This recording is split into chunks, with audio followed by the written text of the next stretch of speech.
ചതിക്കുഴിയിൽപ്പെട്ട 7 പേർ സൗദി അറേബ്യയിൽ അൽഖോബാറിൽ ദുരിതത്തിൽ. ദമാമിൽ നിന്നും നഈം തയ്യാറാക്കിയ റിപ്പോർട്ടിലേക്ക്. ട്രാവൽ ഏജൻസിയുടെ മോഹന വാഗ്ദാനത്തിൽപ്പെട്ട് 7 മലയാളികൾ ദുരിതത്തിൽ അകപ്പെട്ടു. 85,000 രൂപ മുതൽ 90,000 രൂപ വരെ വിസക്ക് നൽകി കഴിഞ്ഞ ഫെബ്രുവരി 3-ന് എത്തിയ 5 പേരും മാർച്ച് 15-ന് എത്തിയ 2 പേരുമാണ് ചതിക്കുഴിയിൽ അകപ്പെട്ടത്. 600 റിയാൽ ശമ്പളവും 200 റിയാൽ ഭക്ഷണത്തിന് എന്നും താമസ സൗകര്യമടക്കം ഓവർടൈം പ്രത്യേകമായി 2000 റിയാൽ ഒരു മാസത്തിൽ ലഭിക്കുമെന്ന ഉറപ്പിന്റെ അടിസ്ഥാനത്തിലാണ് ഈ 7 പേരും സൗദിയിൽ എത്തുന്നത്. റഹീമയിലെ സബ് കോൺട്രാക്ട് കമ്പനിയിൽ എത്തിയ ഇവർക്ക് ഇതുവരെ ഇഖാമ നൽകുന്നതിനോ ഇൻഷുറൻസ് മറ്റ് ആനുകൂല്യങ്ങൾ നൽകുന്നതിനോ കമ്പനി തയ്യാറായില്ല. ഇഖാമ, റൂം എന്നിവ ലഭിക്കുന്നതിനായി അൽഖോബാർ ലേബർ ഓഫീസിൽ പരാതി നൽകിയത് അറിഞ്ഞ കമ്പനി അധികൃതർ താമസ സ്ഥലത്ത് വന്ന് നിർബന്ധപൂർവ്വം ഇറക്കി തുക്ബയിലെ ഹെഡ് ഓഫീസിലും തുടർന്ന് തുക്ബയിലെ ക്യാമ്പിലും കൊണ്ടുവന്നാക്കി ദേഹോപദ്രവം ചെയ്തു. തിരുവനന്തപുരം പേട്ട എന്ന സ്ഥലത്ത് പോലീസ് സ്റ്റേഷന്റെ ഓപ്പോസിറ്റ് പ്രവർത്തിക്കുന്ന ഈരാറ്റ് എന്ന ട്രാവൽസ് മുഖേനയാണ് ഞങ്ങളെ 4 പേരെ, എന്നെ എൻ്റെ അളിയന്മാരെയും കൂടെ 4 പേരെ അതിൽ കൊണ്ടെത്തിച്ചത്.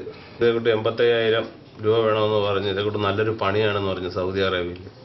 അങ്ങനെ അവൻ പറഞ്ഞനുസരിച്ച് ഞാൻ 85,000 രൂപ കൊടുത്ത് സൗദി അറേബ്യയിൽ വന്ന് അതനുസരിച്ച് പണിക്ക് കയറി. പക്ഷേ 10 മാസമായിട്ടും അക്കാമയില്ല, ഒന്നുമില്ല, ഈ കിടക്കാനുള്ള ഒരു സൗകര്യവും ഇല്ല. മൊബൈലിട്ട് ഹെഡ് ഓഫീസിൽ കൊണ്ടുവന്നു ഞങ്ങൾ ഓരോരുത്തരെ കയറ്റി റൂമിനകത്ത് കയറ്റി അടിക്കുകയാണ് ചെയ്തത്. ദേഹോപദ്രവത്തെ തുടർന്ന് ക്യാമ്പിൽ നിന്നും ഓടി രക്ഷപ്പെട്ട 7 പേർക്കും നവോദയ പ്രവർത്തകരായ പവനൻ, സലീം, കുഞ്ഞിരാമൻ, ലിജോ വർഗീസ് എന്നിവർ താമസമടക്കമുള്ള എല്ലാ സൗകര്യങ്ങളും നൽകി.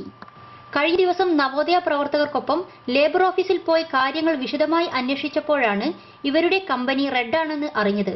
ഇവരുടെ എല്ലാ സഹായങ്ങളും, ഇവരുടെ ഭക്ഷണവും കാര്യവും നവോദയയും പിന്നെ കൂട്ടുകാരും കൂടി ചെയ്തു കൊടുക്കുന്നുണ്ട്. താമസ സൗകര്യവും നമ്മൾ ഏർപ്പാട് ചെയ്തു കൊടുത്തിട്ടുണ്ട്. ഇതേ കമ്പനിയിലേക്ക് തന്നെ 200 വിസകൾ ട്രാവൽ ഏജൻസിയിൽ ഇപ്പോൾ ഉണ്ടെന്ന് ഇവർ 7 പേരും തറപ്പിച്ചു പറയുന്നു. ട്രാവൽസിൽ ഞങ്ങളുടെ ഇതേ സെയിം കമ്പനിയിൽ നിന്ന് 180-190 വിസ ഇപ്പോഴും വീണ്ടും വിട്ടിരിക്കുകയാണ്. അതിൽ തന്നെ ഇനിയും കുറെ മലയാളികൾ വരാനുണ്ട്. അവരെങ്കിലും ഇനി ഞങ്ങളുടെ ഈ അനുഭവം അവർക്ക് വരരുത് എന്നേ. സ്ഥിതിഗതികൾ വഷളായതിനെ തുടർന്ന് നാട്ടിലുള്ള ബന്ധുക്കൾ സമ്പത്ത് MP-യെ ബന്ധപ്പെടുകയും തുടർന്ന് പേട്ട പോലീസ് ട്രാവൽ ഏജൻസിക്കെതിരായി കേസെടുക്കുകയും ചെയ്തിട്ടുണ്ട്. News bureau, Dammam.